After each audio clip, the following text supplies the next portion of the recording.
Sahana Vavatu Sahanau Bhunaktu Sahaviryam Karavavahai Tejasvinavadhitamastu Ma Vidvishavahai. Om Shanti Shanti Shanti. May the Lord protect us. May He nourish us. May we acquire the capacity to study and understand the scriptures. May our study be brilliant and may we not cavil at each other. Om, peace, peace, peace unto us all. Dear brothers and sisters, loving Sai Ram to all of you. We welcome all of you for the online satsang of Sri Sathya Sai Baba Center of Arcadia. So you might have already received the email from our center officers.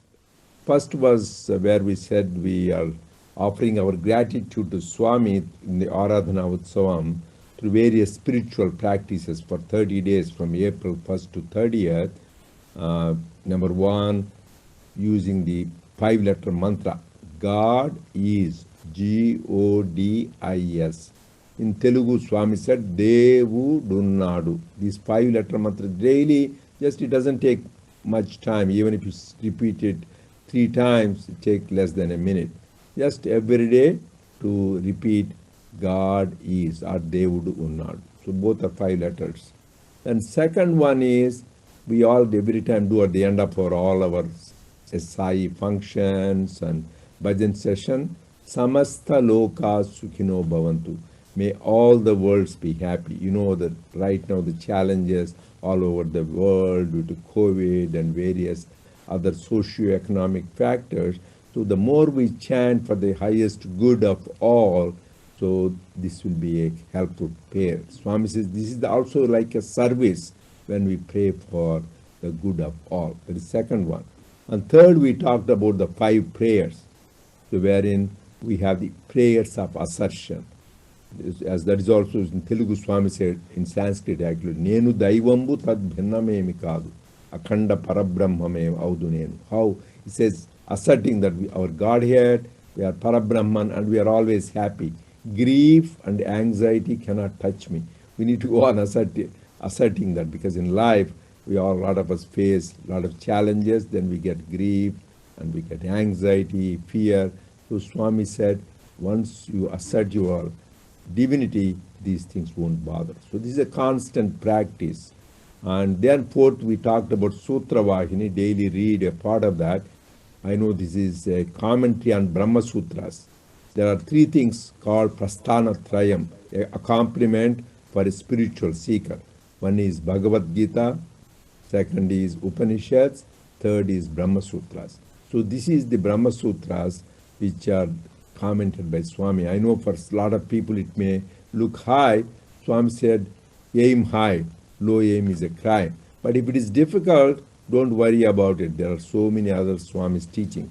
That is why we have shared with you this Aradhana guide, which we'll be doing in this coming 3 weeks. So today is 8th, 15th and 22nd. 3 weeks in a row, we will do this. We sent you 2 study guides. You can see it online or you can print it. So 2 study guides. We are doing starting with study guide 1. The study guide 1 mainly focuses on who is Sai and how do you express gratitude to Swami, and also the assurances Swami has given. This is about study guide 1. And then we will talk about study guide 2. What is this Aradhana? What does Aradhana mean? What is really, how many types of Aradhana? We'll talk about it later. So because we have 3 Thursdays to catch up with this, everything is divided beautifully, compiled. This is all only Swami's quotes. So please dive deep into this. This is very, very useful. And this is down to earth. It is not tough like a Sutra Vahini people were worried about. This is very simple and straightforward and straight goes to the heart, because this is from Swami. Okay, please let us start this Aradhana Mahotsavam Study Guide 1. The title of the study guide is Grand Declaration. Because Swami's declarations are always grand. So this is what this guide is about. So please, Anupam, let us start. Thank you, Dr. Reddy. Om Sri Sai Ram. We are starting to study Study Guide 1 in observation of the 10th Aradhana Mahotsavam anniversary. Grand Declarations. I have a task to foster all mankind and ensure for all of them lives full of ananda, bliss. I have a vow to lead all who stray away from the straight path again into goodness and save them. I am attached to a work that I love, to remove the sufferings of the poor and grant them what they lack. I have a reason to be proud, for I rescue all who worship and adore me aright. I have my definition of devotion I expect. Those devoted to me have to treat joy and grief, gain and loss with equal fortitude. This means that I will never give up those who attach themselves to me. Now we start the main body. First section, who is Sai? There was no one to know who I am till I created this world at my pleasure with one word. Immediately mountains rose up. Immediately rivers started running, earth below and sky over its head. Oceans, seas, lands and watersheds, sun, moon and desert sands sprang up from nowhere to prove my existence. Came all forms of human beings, mankind, beasts and birds flying, speaking, hearing, and all powers were bestowed upon them under my orders. The first place was granted to mankind, and my knowledge was placed in his mind. Come one, come all, let us not be ungrateful called. Let us faithfully serve Sai, him, and love him, love him, love him. With blessings, Sri Sathya Sai Baba. I have come to light the lamp of love in your hearts, to see that it shines day by day with added lustre. I have not come to speak on behalf of any particular religion. I have not come on any mission of publicity for any sect or creed or cause, nor have I come to collect followers for any doctrine. I have no plan to attract disciples or devotees into my fold or any fold. I have come to tell you of this universal unitary faith, this Atmic principle, this path of love, this religion, dharma of love, prema, this duty of love, this obligation to love. 4th July 1968. I am in you, you are in me. I have no wish to draw people towards me, away from the worship of my other names and forms. You may infer from what you call my miracles that I am causing them to attract and to attach you to me, and me alone. They are not intended to demonstrate or publicize. They are merely spontaneous and concomitant proofs of divine majesty. I am yours, you are mine, forever and ever. What need is there for attracting and impressing, for demonstrating your love or my compassion? I am in you, you are in me. There is no distance or distinction. 23rd November 1968. My life is a commentary on my message. I eat as you do, move about as you do, talk in your language, and behave as you can recognize and understand, for your sake, not for my sake. I turn you towards the divine, winning your confidence, your love, your submission, by being among you as one of yourselves, one whom you can see, listen to, speak to, touch, and treat with reverence and devotion. My plan is to transmute you into seekers of truth. I am present everywhere at all times. My will must prevail over every obstacle. I am aware of the past, present, and future, of your innermost thought and carefully guarded secrets. I am omnipresent, omnipotent, and omniscient. Nevertheless, I do not manifest these powers in any capricious manner or merely for display, for I am an example and an inspiration for whatever I do or omit to do. My life is a commentary on my message. 11th October 1970. The wicked will not be destroyed, they will be transformed. Rama, Krishna and other avatars had to kill one or more individuals who could be identified as enemies of the righteous, dharmic way of life, and thus restored the practice of virtue. But now there is no one fully good, and so who deserves the protection of God? All are tainted by wickedness, and so who will survive if the avatar decides to uproot? Therefore, I have to correct the intellect buddhi by various means. I have to counsel, help, command, condemn, and stand by as friend and well-wisher to all, so that they may give up evil propensities and recognize the straight path, tread it, and reach the goal. I have to reveal to the people the worth of the Veda, the scriptures, Shastras, and the scriptural texts which lay down the norms. 23rd November 1964. My main task is the re-establishment of Vedas. My task is not merely to cure and console, remove individual misery. It is something far more important. The important task of the mango tree is to produce mango fruits. The leaves, the branches, and the trim of the tree are useful in their own way, no doubt. But the main aim is the fruit. So also from the plantain tree, the fruit is the main gain. The leaves, the edible core of the stem, these are all incidental. So too the removal of misery and distress is incidental to my mission. My main task is the re-establishment of Vedas and scriptures, Shastras, in the heart of India, Bharatvarsha, and the revival of knowledge about them in the people. This task will succeed. It will not be impeded by any obstacle. It will not be limited or slowed. When the Lord decides and wills, His resolve, Sankalpa, cannot be hindered. It will not be hindered. 17th December 1964. Ask and get what will save you, not what will bind you.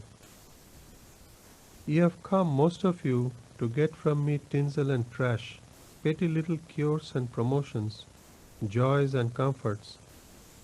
Very few of you desire to get from me the thing I have come to give, liberation itself. And even among these few, those who stick to the path of spiritual practice and succeed are a handful. Many are drawn away by the outer signs of sainthood, the long gown, the beard, the rosaries, the matted hair. They keep track of many such who move about in this land and follow them into the wilderness. It is very difficult to demarcate clearly the manifestation of the Lord. So I am announcing myself and am myself describing my mission. The task, the characteristics, the qualities that mark out the avatar from the rest. Do not hunger for comfort or riches. Hunger for bliss, Ananda. If you have faith, and if you keep the name of Rama as constant companion, you are in heaven, Vaikuntha or Kailasa, all the time. These are not distant regions that are to be reached by tortuous travel. They are springs of tranquility that are in your own heart. You cannot have this chance of the nearness of the greatest of all sources of joy in any other place. Here it is so near, so easy to attain, so full of grace, If you fall back, you will seldom get the chance again. Ask and get what will save you, not what will bind you. You ask me 1,000 things of the world, but rarely do you ask for quote unquote me. 4th February 1963. Can we stop here? Just a few quick comments, Dr. Reddy. It is extremely useful for all of us. We have read some of this before, but to recapture all of them in one concise place, and that is what this study guide does. And this is something that I think all of us Sai devotees should read over and over and over again, because to understand the depth of what Swami is almost impossible for a human mind. But he clearly describes the basic things that we need to look for, and from here we can use this as a springboard. But who is Sai is the fundamental question here. The 4th July 1968 talk that he gave in Africa, when he visited East Africa, was delivered to a group which was actually, there are very few Hindus and Indians in the group. It was mostly Africans who were Christians and Muslims. And Swami described the unity of faith so beautifully for the first time here, that this is the outstanding quote. Each one of these paragraphs is a separate concept or separate idea that we need to read, understand, and then practice. And the last one, I think, in my opinion, is the most important. That is, we need to ask for him and how we can merge ourselves with him. That is the whole goal of our existence. And to understand that and practice that is the main goal. So that's what I thought, Sairam. Right. So I think we read a series of many quotes, and there's just I will try the highlights. We can't cover everything. That is why these are study guides, and we are doing online, so cannot do much justice. Hope all of you have time to read beforehand and also continue reading, because we'll continue this next week and week after, because these guides, because these are all very profound statements. It is not just listening. As we said, first Shravanam, then you need to Mananam, you need to contemplate and then practice. But the first quote we read, it says from Satyam Shivam Sundaram, that is the first time Swami wrote. Actually, this says Satyam Shivam Sundaram. Actually, it is a letter written by Swami on May 25th, 1947 to his brother. Because that time in Puttaparthi, Swami's fame was going, and people around Puttaparthi from many parts of India were coming to Swami, and his glory was increasing, and people were jealous. And his own family members, his own brother, they misunderstood. Oh, he was going to school, don't follow the studies and don't get distracted by this name, fame, and all that. So he wrote, he told him, wrote a letter. Then Swami wrote a letter. This is a part of this letter. Everybody should read this letter. It is on our website, and it is beautiful letter. It is preserved. It is a epic epistle, they call it, historical landmark letter, which will reveal the divine mission. Here, Swami said beautifully in Telugu, he wrote to his brother, and he said, I know you will be pained if I don't reply. But he said, he didn't say, my brother, he didn't say, write the letter. This is for devotees. That means it is for posterity, for all of us to understand what the divine mission is. Here it is very beautifully covered. First, Swami said, I have a task. What is it? He came to give Ananda to us. Because that is why in the 108 names we say, Ananda Daya Namaha. He is the one who gives us bliss. So that is what our nature is bliss, so he wants to have it. Second thing is, he said, I have a vow. What is the vow? Because we all took a detour. Instead of going towards God, we took the detour. We go and get immersed in the material pleasures and then get bound and get grief. He says, when you took a detour, I want to bring you back. We can all see ourselves, how we were before we came in touch with Sai or Sai mission, and how over time he changed us. So his second thing is, He says, those who stray away from the straight path, I will try to bring goodness in them. So Swami slowly is transforming us. That is why he calls us Bangaru. Like when they try to have the Bangaru to make it good, you get rid of all the impurities. So Swami says he wants to purify. That is the second one. In that letter itself, which is profound, Swami talked of many points. Number one, the task is giving Ananda to all of us. Second is the vow that he came to transform us. Third thing is, it is the work. He wants to remove the suffering of all the people. Sarva Badaharaya Namaha. Sarva Dukkha Nivarine Namaha. It is also in 108 names. So he came to remove the suffering. That is why he started a school which became a university. He started a little small hospital which became now the mega super specialty hospitals and educational institutions. He had a little well which became like a large humanitarian project supplying millions of people drinking water. So he came not only give Ananda but even at the physical level to remove the suffering of people because he is so compassionate. That is why he said Dhyana Jana Poshanaya Namaha. And then he says, here I giving the definition of devotion. I talked about it many times. This is very profound. Manchi cheddalu kuda samamuga bhavinchute bhakti naku. That is what I have my definition of devotion. You treat everything is same. So we all forget that we need to go on remembering because we all in life have ups and downs. We will have success, failure. We will have profit, loss. We will have praise, blame.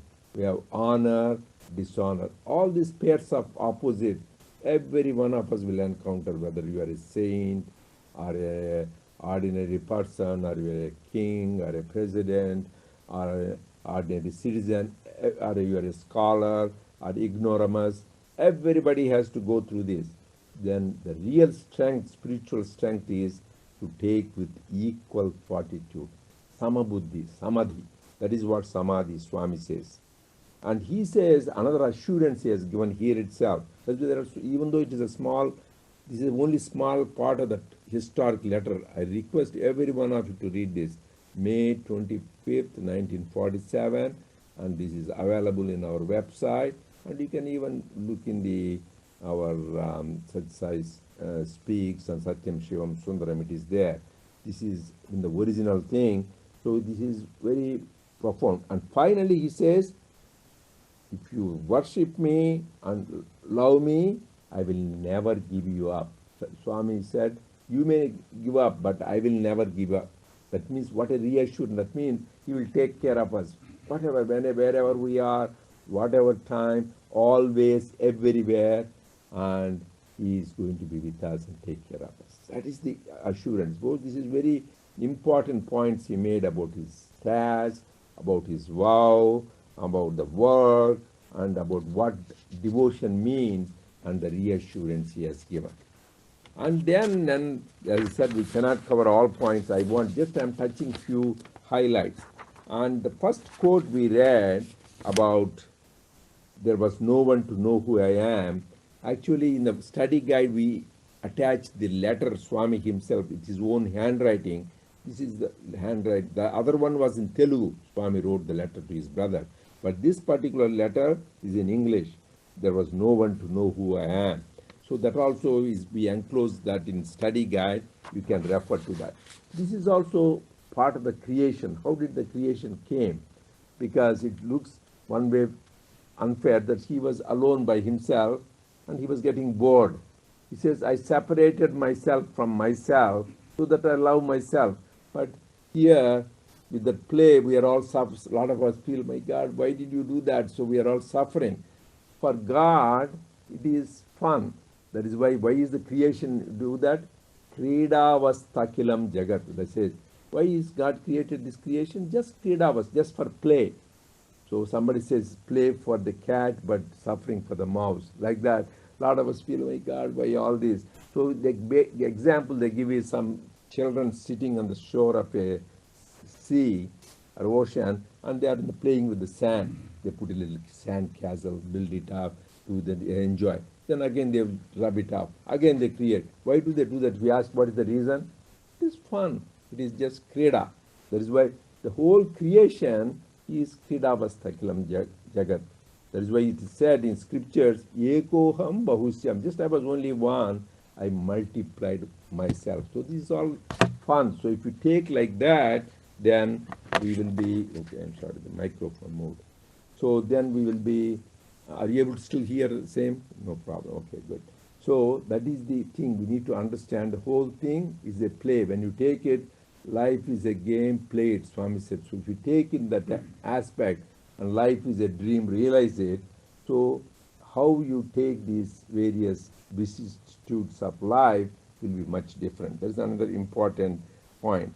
And already Anupam touched the point about this discourse Swami gave on July 4th.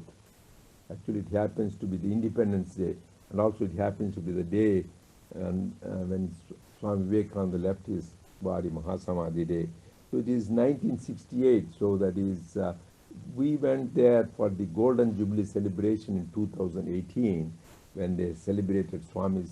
This is the only continent Swami visited, East Africa, where he visited Kenya, he visited Tanzania and Uganda, and he touched so many people. As we said, he showed his love not only to human beings, because a lot of Africans were there, a lot of Indians also were there, but he even showed his love to animals, hippopotamus, elephant, giraffes.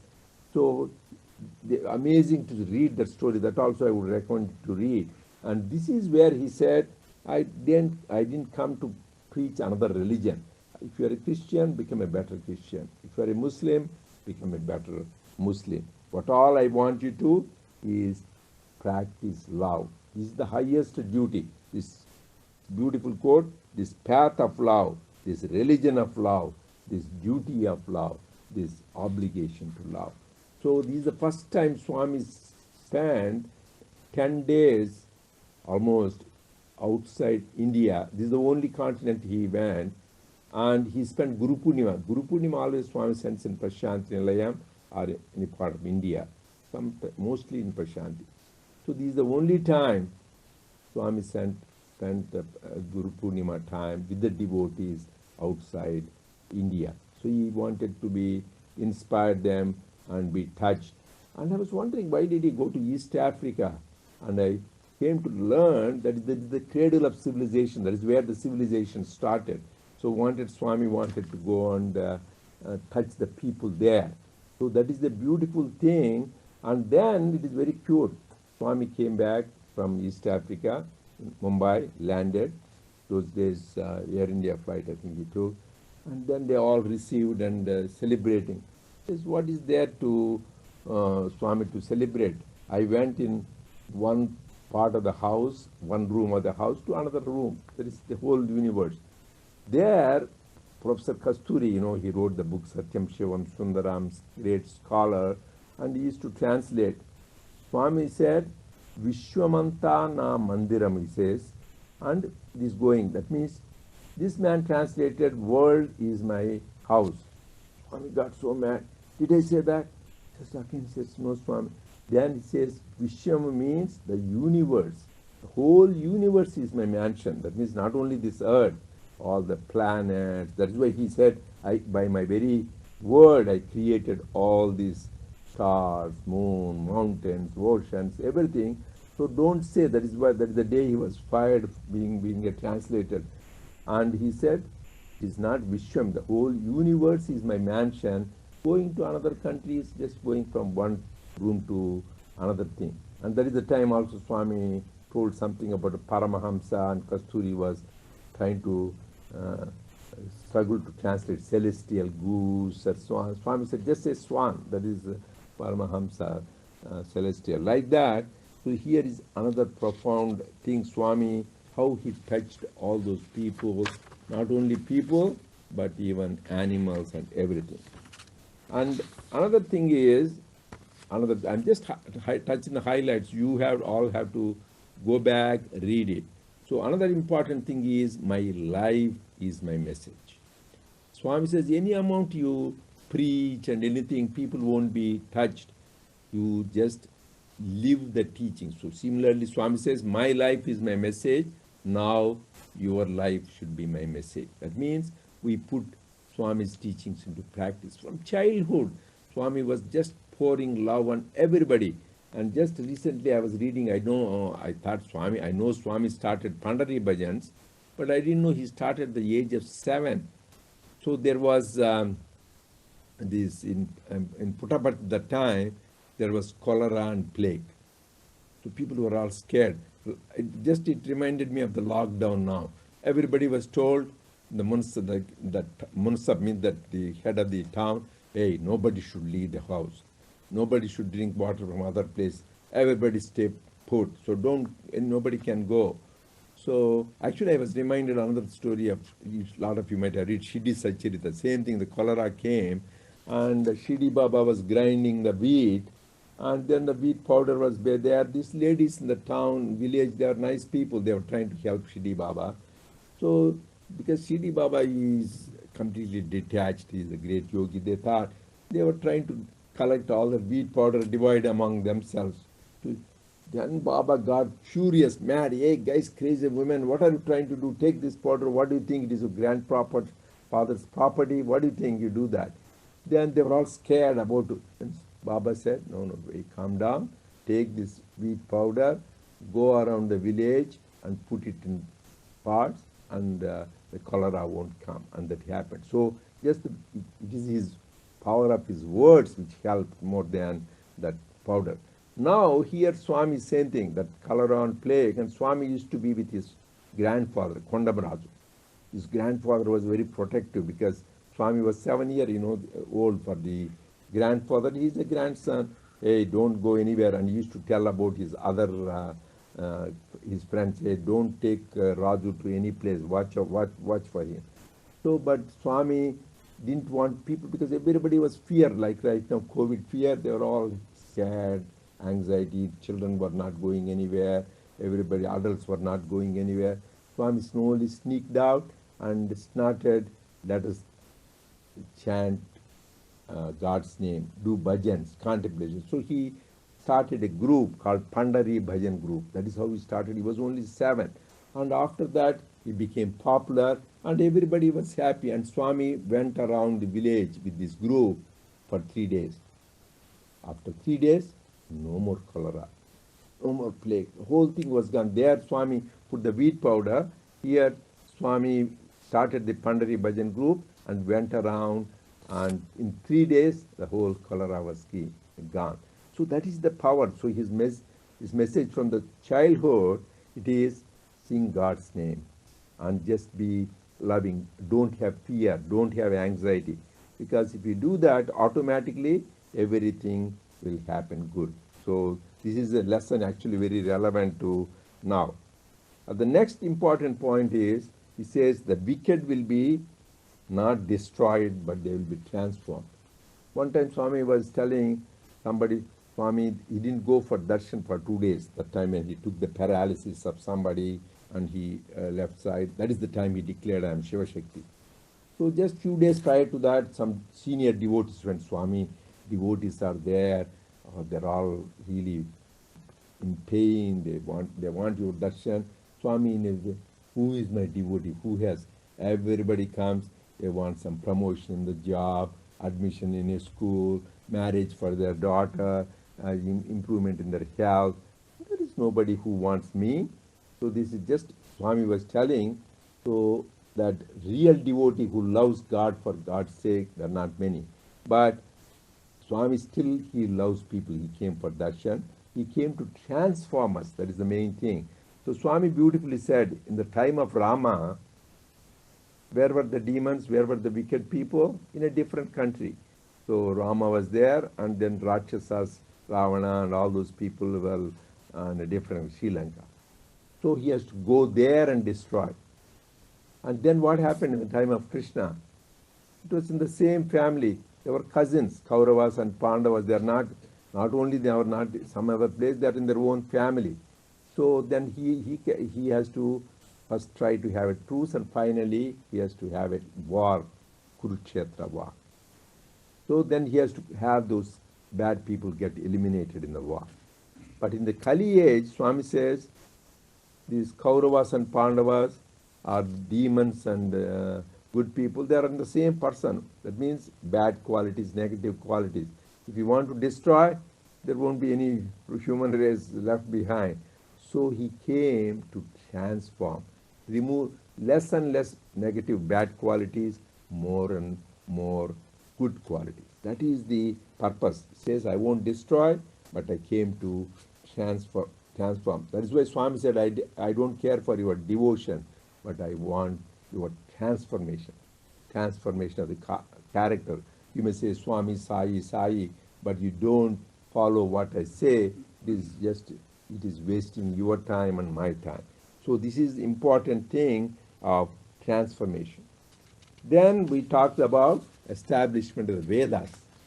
So Swami was telling, there are many things. He cured canceled cancers, and he helped people, he performed weddings for people, and he gave the namakarana to children, and so many things he did for many devotees, in physical form and in his omnipresent form. Because three things are characteristics of God. We should remember. Sarvajnata, Sarvavyapakata, and Sarvashaktimata. Omniscience, omnipotence, and omnipresence. There is only one God, he is omnipresent. And here we read in the book, but we never know that this is true. And Swami has shown in many situations how he is omnipresent. Even when he was a child, like he did the Rimu, with the family, they went into this Virupaksha temple. That Virupaksha temple and this family people, they were not treating Swami good. They said, yeah, wait outside and make sure the luggage nobody take. And the family all went inside. And they go there and have darshan of Virupaksha. Instead of Virupaksha, they see Swami there. They thought this boy is making some tricks. Brother comes out, and again sees Swami is outside. Again, my God, what is there? Is he playing a trick? And then he made sure, this happened a couple of times, made sure his wife, his family member stays with him so that he is not sneaking out. But he is there, but he is inside. Actually, it reminds me, same thing happens in Lord Krishna's life when Akrura takes Lord Krishna from Vrindavan to Madhura. On the way, they gave a dip. Akrura does his sandhya, and when he does a dip, he sees Lord Krishna in the water, and then goes out, and he's there in the chariot. Again, he takes a dip, he's there in the thing. Back and forth, he's there and there. That is the omnipresence of God. He is there everywhere, and he proved it. And then there is a officer tells the family, hey, don't think Swami is somebody. He is the divine. He is with all the powers. So that is another important point we should know. And finally, this is the most important. So he ended with, so I came to give you what I want. So first I will give you what you want so that you will want what I came to give. That means I will fulfill all your desires so that you want liberation. Because that is why Swami says there is nothing wrong into asking God. Because he is like our father. We call him Sai Baba, means Sai is mother, Baba is father. There is nothing wrong. He is our divine father and mother. You can ask when you are in trouble. So that is what Lord Krishna said. Chaturvida bhajante mam jana sukrituno arjuna. 4 types of devotees worship me. Artha, jijnasu, arthati, jnana. That means people who are in distress, who want some favor, some money. But the highest is jnani, the one who wants liberation. So this is what the main points I wanted to touch. Okay, Sai Ram, and then we'll continue next week.